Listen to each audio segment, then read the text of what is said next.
Pike slides. Cool. So handstand press and pike press and straddle press were always like, these things, this quest for the press that was far out there.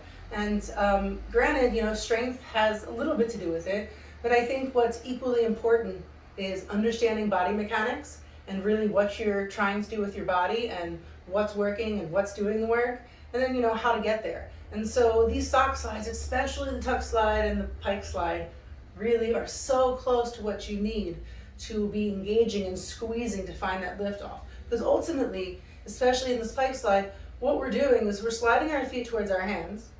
With the straight legs now, we have the ability, as we're squeezing up, to allow the hips to stack even more than they have in any of these previous exercises yet.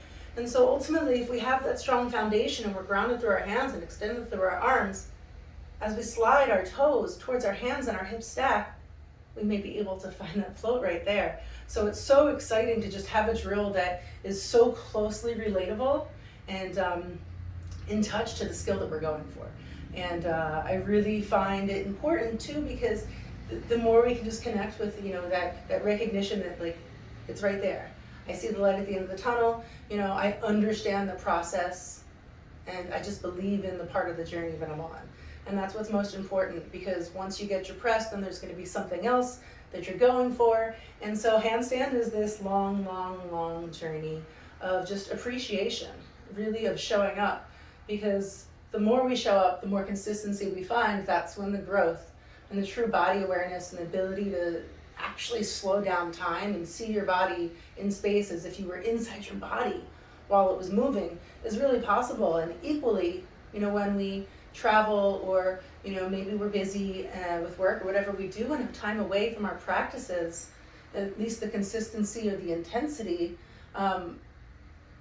we definitely can also see regression. And we don't lose the skills, but it really makes you appreciate what you put into it. So I just also want to commend you for showing up today and for just being willing to show up for yourself in the ways that you do for your practices and just for your life, because it takes a lot to be who you are. And I see you and I know, and thank you again for just doing you and making your care and your health and your strength and just dedicating some time to you just a priority, because that's what's necessary just to keep your soul alive and to keep you at best through whatever you're doing, is to connect to yourself through your practices. So I'm stoked that this is one that you've chosen. It's one that really resonates with me too. Alrighty, pike slides. So really important here. The most important thing to a press is this waterfall. So this wrists, shoulders, hips, body thing that goes on. This stack of the joints, of the structure of the bones in alignment. And once we get into an alignment, it takes the pressure, the impact, and really the work away from a lot of the rest of the body. It's this ease area, similar to when we're standing on our own 2 feet.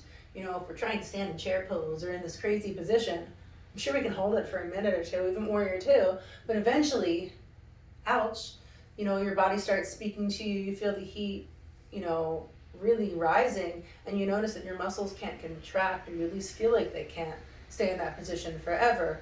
Whereas I know we've probably stood in one place for longer than we ever wanted to or thought we could. So it's similar in a handstand.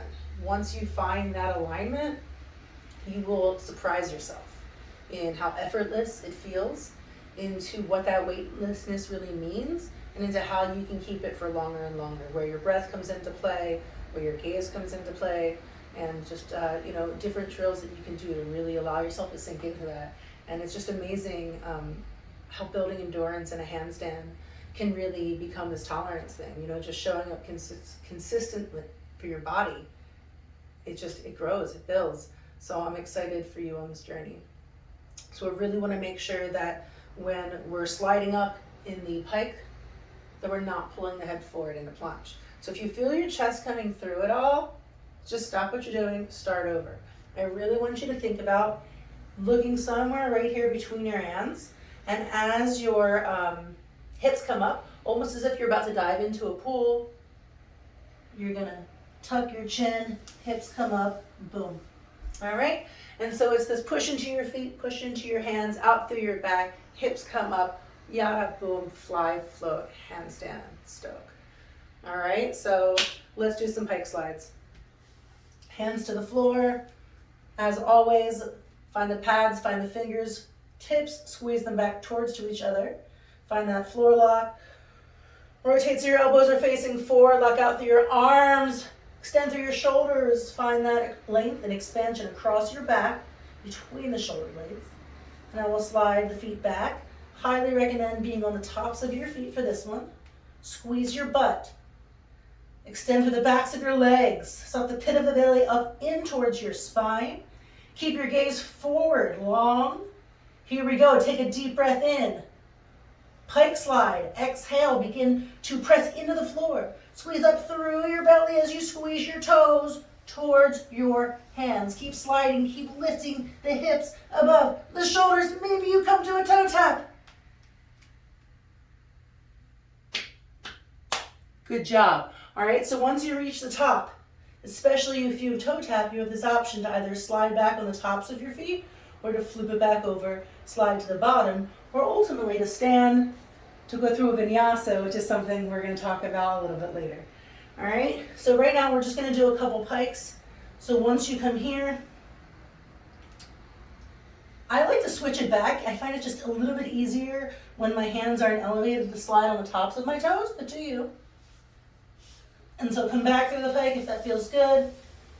All right, let's do another. Get the shoulders activated. Deep breath in.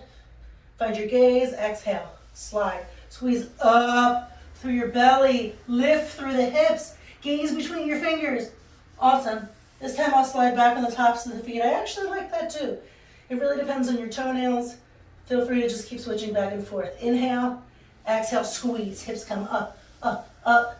Keep protraction through your shoulders. Good. Back, back, back.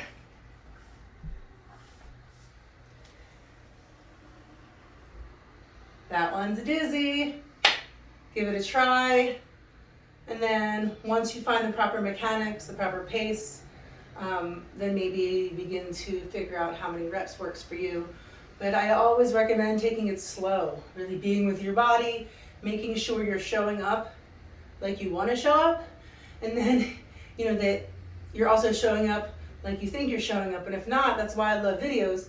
You can hold yourself accountable to figuring out, like, is this message that I'm sending to my body landing in my body, or do I have to talk to a different part of my body and send this message elsewhere to communicate, to get this thing going, to send that signal, to send this message, and to get that muscle firing. Nice work.